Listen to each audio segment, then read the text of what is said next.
आज हम 10वीं कक्षा के तृतीय पाठ का अध्ययन करेंगे। पाठ का नाम है व्यायामः सर्वदा पथ्यः। व्यायाम हमेशा उचित होता है। व्यायाम अर्थात कसरत, सर्वदा हमेशा, पथ्यः पथ्य का अर्थ होता है उचित, अर्थात मानव के लिए व्यायाम हमेशा लाभकारी होता है। यह पाठ आयुर्वेद के प्रसिद्ध ग्रंथ सुश्रुत संहिता से लिया गया है। आचार्य सुश्रुत द्वारा रचित सुश्रुत संहिता के चतुर्विंशति अर्थात 24वें अध्याय से इस पाठ को लिया गया है। शरीर आयास जन्नम कर्म व्यायाम संगीतम तत्कृत्वा तु सुखम देहम विमृदनीयात समन्ततः। शरीर आयास जन्नम, आयास अर्थात प्रयास, शरीर के द्वारा किए जाने वाले प्रयास से जननम उत्पन्न होने वाले कर्म को अर्थात कार्य को व्यायाम संगीतम व्यायाम का नाम दिया जाता है, अर्थात व्यायाम के नाम से जाना जाता है। तत्कृत्वा उसको करके, सुखम सुखपूर्वक, देहम शरीर को, समन्ततः चारों ओर से, विमृदनीयात मसलना चाहिए, अर्थात व्यायाम करके शरीर की सभी अंगों की मालिश करनी चाहिए। फिर से देखिए एक बार। शरीर से किए जाने वाले प्रयास से उत्पन्न कर्म को व्यायाम के नाम से जाना जाता है।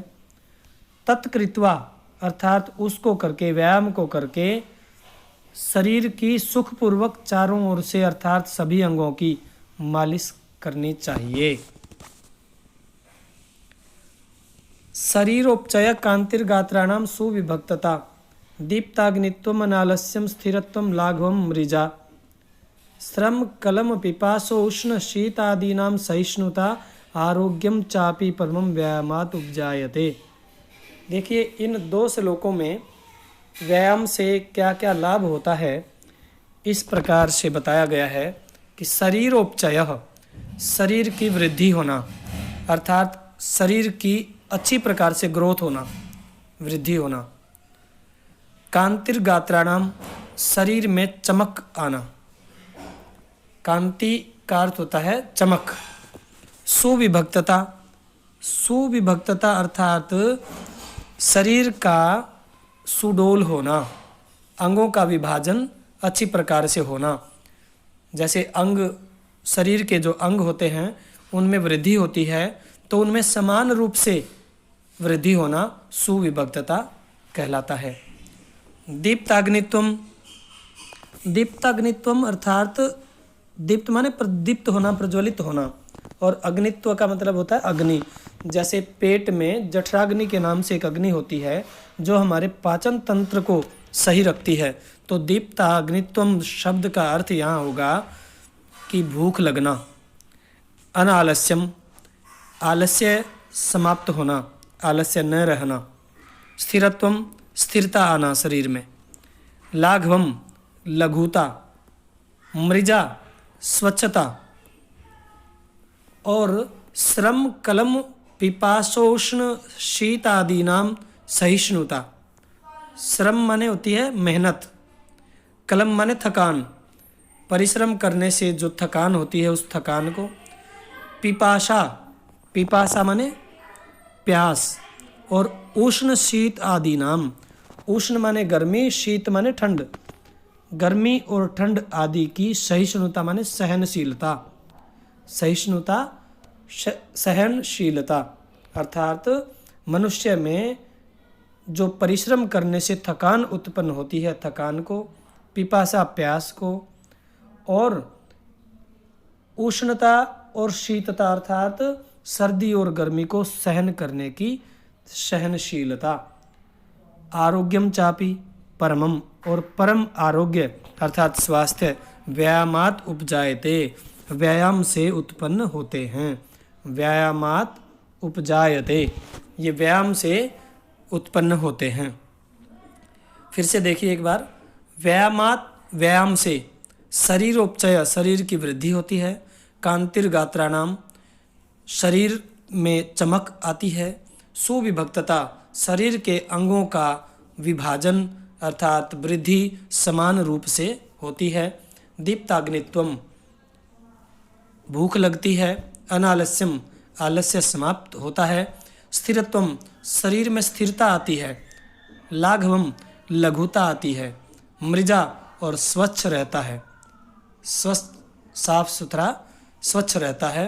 श्रम कलम पिपाशोष्ण, मेहनत करके थकान जो उत्पन्न होती है, उस थकान को, प्यास को, सर्दी और गर्मी को सहन करने की शक्ति, सहिष्णुता, सहनशीलता और आरोग्य उपजायते माने उत्पन्न होता है।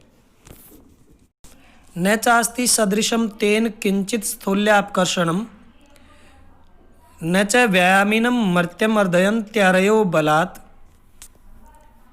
अरयः माने शत्रु, अरयः शत्रु, बलात् जबरदस्ती, मर्त्यम मनुष्य को, न अर्दयन्ति नहीं कुचलते हैं। कैसे मनुष्य को नहीं कुचलते हैं? व्यायामिनम, व्यायाम करने वाले को। व्यायामिनम मर्त्यम, व्यायाम करने वाले मनुष्य को। अरयः शत्रु, बलात् जबरदस्ती, न अर्दयन्ति नहीं कुचलते हैं। मर्त्यम अर्दयन्ति अरयो, यहाँ संधि विच्छेद है। मर्त्यम जमा अर्दयन्ति जमा अरयः, अर्थात मनुष्य को शत्रु जबरदस्ती कुचल नहीं सकता है। न चास्ति तेन सदृशम, तेन सदृशम माने उसके समान। न च अस्ति नहीं है, क्या नहीं है? किंचित कुछ भी। स्थूल्यापकर्षणम, स्थूल्य माने होता है मोटापा, और अपकर्षण माने हटाना। मोटापे को हटाने के लिए इसके अतिरिक्त कोई दूसरा साधन नहीं है। अर्थात व्यायाम करने से मनुष्य का मोटापा दूर होता है, और व्यायाम करने वाले व्यक्ति को शत्रु भी बलपूर्वक मसल नहीं सकते हैं, अर्थात उसको हरा नहीं सकते हैं। न चैनम सहसा आक्रम्य जरा समधिरोहति स्थिरी भवति मासम च व्यायाम अभिरतस्य च। एनम, चैनम माने चै जमा ऐनम, चै अर्थात और, एनम माने इसको, इसको किसको? व्यायाम करने वाले को। जरा बुढ़ापा, सहसा अचानक, आक्रम्य आक्रमण करके, न समधिरोहति पकड़ नहीं लेता है, ग्रहण नहीं कर लेता है। अर्थात व्यायाम करने वाले व्यक्ति में बुढ़ापा अचानक नहीं आता है। स्थिरी भवति मांसम, मांसम अर्थात मांसपेशियां, स्थिरी भवति स्थिर हो जाती हैं, मांसपेशियों में स्थिरता आ जाती है।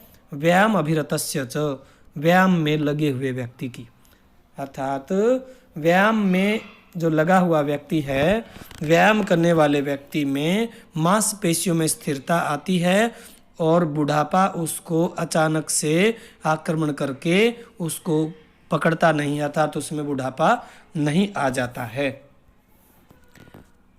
व्यायाम स्विन्न गात्रस्य पद्भ्याम उद्वर्तितस्य च व्याधयो नोपसर्पन्ति वैनतेयम इव उर्गाः वयो रूप गुणैर्हीनमपि कुर्यात् सुदर्शनम। व्यायाम स्विन्न गात्रस्य, व्यायाम से, स्विन्न माने होता है पसीना, व्यायाम से पसीने में लथपथ, गात्र से शरीर वाला। पदभ्याम उद्वर्तितस्य, पदभ्याम माने पैरों से, उद्वर्तित माने होता है ऊपर उठाना, ऊपर उठाकर व्यायाम करना। पैरों को ऊपर उठाकर व्यायाम करने वाले मनुष्य का, और व्यायाम करने से पसीने से लथपथ शरीर से, व्याधयो नोपसर्पन्ति, व्याधय माने बीमारियां, न नहीं, उपसर्पन्ति माने पास आती हैं।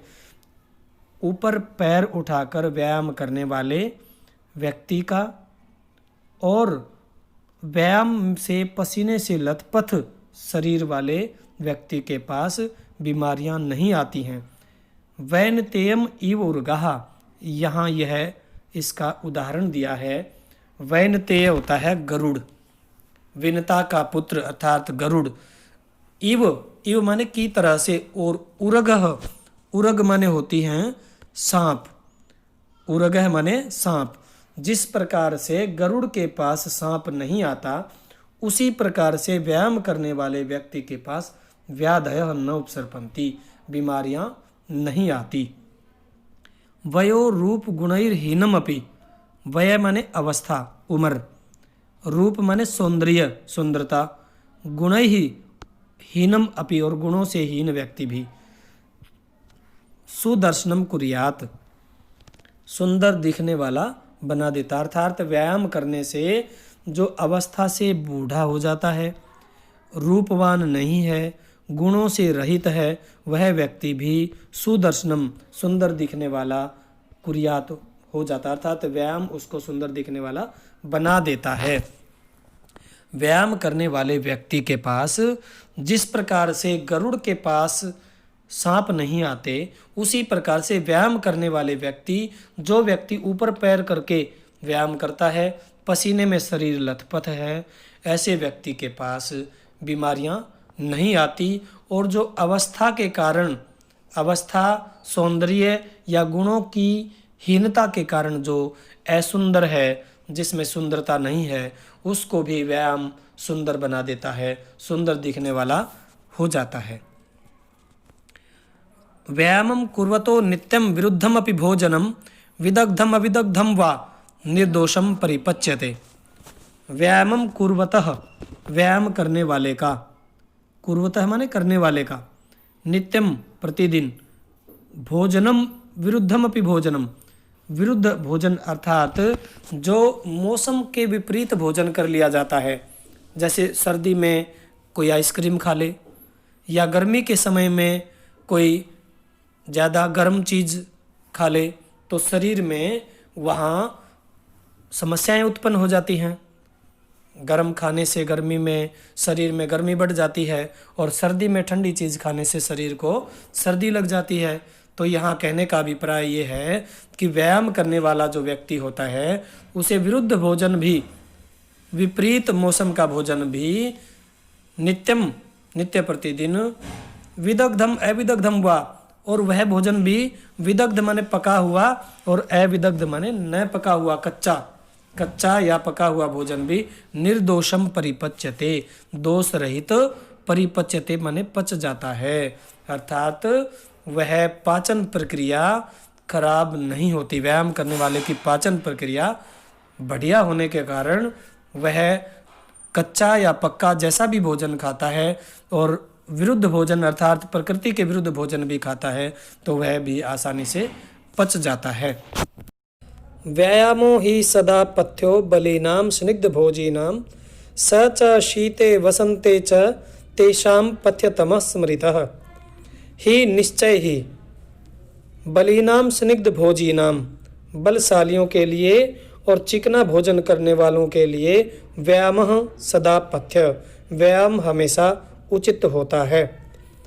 सच, और वह, अर्थात वह कौन, वह व्यायाम, अर्थात व्यायाम शीते, शीत ऋतु में अर्थात सर्दी के समय में, वसंते च, और वसंत ऋतु के समय में, तेषाम पथ्यतम, तेषाम उनके लिए, उनके लिए किसके लिए, बलशाली और चिकना भोजन करने वालों के लिए व्यायामः पथ्यतम स्मृत, पथ्यतम अर्थात उचिततर, स्मृत माने कहा गया है या स्मरण किया गया है। बलशाली और चिकना भोजन करने वालों के लिए व्यायाम हमेशा उचित होता है, और वह व्यायाम शीत ऋतु में और वसंत ऋतु में उनके लिए और भी अधिक उचित बताया गया है। सर्वेषु ऋतुषु रह पुंभिर आत्महितैषिभिः बलस्यार्धेन कर्तव्यो व्यायामो हन्ति अतो अन्यथा। सर्वेषु ऋतुषु रह, सर्वेषु जमा ऋतुषु जमा अह, अहन जमा अह, सभी ऋतुओं में, अह रह माने होता है प्रतिदिन, पुंभिः पुरुषों के द्वारा, पुंभिः पुरुषों के द्वारा आत्महितैषी भी, कैसे पुरुषों के द्वारा आत्महितैषी, जो अपने आप का हित चाहने वाले हैं, अपने आप का हित चाहने वाले पुरुषों के द्वारा व्यायामो कर्तव्यो, व्यायाम किया जाना चाहिए। कितना व्यायाम किया जाना चाहिए? बलस्यार्धेन, अर्थात आधे बल के समान व्यायाम किया जाना चाहिए। हंति अतः अन्यथा, अतः अन्यथा माने इससे अलग, हंति मारा जाता है। हंति जमा अतः जमा अन्यथा, अर्थात मनुष्य को जो आत्महित चाहता है उस मनुष्य को प्रतिदिन अपने बल के आधे, बलस्यार्धेन आधे बल के समान व्यायाम कर्तव्य, व्यायाम किया जाना चाहिए। अन्यथा हंति, अगर इससे अलग अर्थात व्यायाम नहीं करेगा तो हंति मारा जाएगा। अर्थात अगर व्यायाम नहीं करते हैं तो स्वास्थ्यहीन होकर के मनुष्य मृत्यु की ओर चला जाता है। हृदि स्थान स्थितो वायुर यदा वक्त्रम प्रपद्यते व्यायामं कुर्वतो जंतोस्तद बलस्यार्धस्य लक्षणम। अब पहले वाला श्लोक पढ़ने से मनुष्य सोचता है कि बलस्यार्धेन व्यायामो कर्तव्यो, कि आधे बल के समान व्यायाम किया जाना चाहिए। अब मनुष्य के मन में एक प्रश्न उठता है कि आधा बल कितना होता है, कैसे पता चले कि मैंने आधे बल के अनुसार व्यायाम कर लिया। तो इस प्रकार से यहाँ आचार्य यह बताना चाहते हैं अगले श्लोक में कि आधा बल कैसे मनुष्य उसका अनुमान लगाए कि आधा बल हो गया, अर्थात व्यायाम करते समय आधे बल के समान व्यायाम हो गया, ऐसा कैसे अनुमान लगाया जाए। तो यहाँ उन्होंने, आचार्य ने यह बताया है अगले श्लोक में कि कैसे अनुमान लगाया जाए। हृदय स्थान स्थितो वायुर यदा, हृदय स्थान अर्थात हृदय में स्थित, हृदय स्थान स्थितो, हृदय के स्थान में जो स्थित वायु है वह यदा, यदा माने जब, वक्त्रम मुख तक प्रपद्यते पहुँच जाए, हृदय में स्थित वायु यदि मुख तक पहुँच जाए, कब पहुँच जाए? व्यायामम कुर्वतो, व्यायाम करते हुए, जंतो हो मनुष्य की, जंतु की जो वायु हृदय में स्थित है वह यदि व्यायाम करते समय, व्यायाम करते हुए यदि वह वक्त्रम प्रपद्यते मुंह तक पहुँच जाए, तद बलस्यार्धस्य लक्षणम, तो वह आधे बल के समान लक्षण है। अर्थात जब मनुष्य व्यायाम करता है तो उसके हृदय के में स्थित वायु जब मुंह तक पहुंच जाती है, मुख तक आ जाती है, तो वह उसके आधे बल का लक्षण है। इसका भाव ये है कि देसी हिसाब में जैसे हम समझते हैं कि जब मनुष्य को सांस चढ़ जाते हैं, सांस फूलने लगता है मनुष्य का, तो उसका ये समझ लेना चाहिए कि आधा बल लग चुका है। वयो बल शरीराणि देश कालशनानि च समीक्ष कुर्याद व्यायामम अन्यथा रोगम वाप्नुयात्। वय अर्थात अवस्था, अवस्था अर्थात आयु, वय बल, बल अर्थात शक्ति, शरीर और शरीर, अवस्था, शक्ति और शरीर। देश काल स्नानी च, देश स्थान, काल समय और अस्नानी माने भोजन, ये सब समीक्षा करके व्यायामम कुर्यात, व्यायाम किया जाना चाहिए। मनुष्य जब व्यायाम करता है तो व्यायाम करते समय अपनी अवस्था, बल, शरीर, स्थान, समय और भोजन, कितना भोजन करता है, ये सब समीक्षा करके ही व्यायाम करना चाहिए। व्यायामम कुर्यात, व्यायाम किया जाना चाहिए। अन्यथा रोगम आपनुयात, नहीं तो रोग प्राप्त हो जाएंगे। इसका भाव ये है कि जब मनुष्य व्यायाम करता है तो मनुष्य को अपने आप का आकलन करना चाहिए कि उम्र क्या है, शक्ति कितनी है, शरीर कैसा है, स्थान कहाँ है, मुझे कहाँ व्यायाम करना है, समय कौन सा है, अर्थात कब व्यायाम करना है, सुबह, दोपहर, शाम, रात, जब जो भी है, इस समय के बारे में विचार करना अति आवश्यक है। असनानी भोजन, मुझे भोजन कितना मैं भोजन कर सकता हूँ, उसी के अनुसार ये सब समीक्षा करके ही व्यायाम किया जाना चाहिए। नहीं तो अगर इनके विपरीत व्यायाम करता है, जैसे कोई वृद्ध है और युवा जैसा व्यायाम करता है, कोई कमज़ोर व्यक्ति है वह बलशाली जैसा व्यायाम करता है, या शरीर किसी का बीमार है और वह व्यायाम करने चलता है। स्थान, देश अर्थात स्थान देखना भी अति आवश्यक है। कोई सड़क पर व्यायाम करने लग जाए, रास्ते में जहाँ आवागमन की जगह हो, वो भी गलत है। काल, समय का भी अनुकरण किया जाना चाहिए। तो इस प्रकार की सब समीक्षाएं करके ही व्यायाम किया जाना चाहिए। अगर ऐसा हम नहीं करते हैं तो शरीर रोगों को प्राप्त हो जाएगा, शरीर में रोग स्थान ग्रहण कर लेंगे। तो इसी के साथ आज का पाठ हमारा समाप्त होता है। प्रिय विद्यार्थियों, यदि आपको कहीं कोई किसी भी प्रकार की शंका है, समझ में नहीं आता, या कोई आप चाहते हैं कि किसी पाठ का दूसरे का जो वीडियो बनाना है, तो आप कमेंट बॉक्स में डालिए, और नहीं तो इसे लाइक, शेयर और सब्सक्राइब ज़रूर कीजिए। धन्यवाद।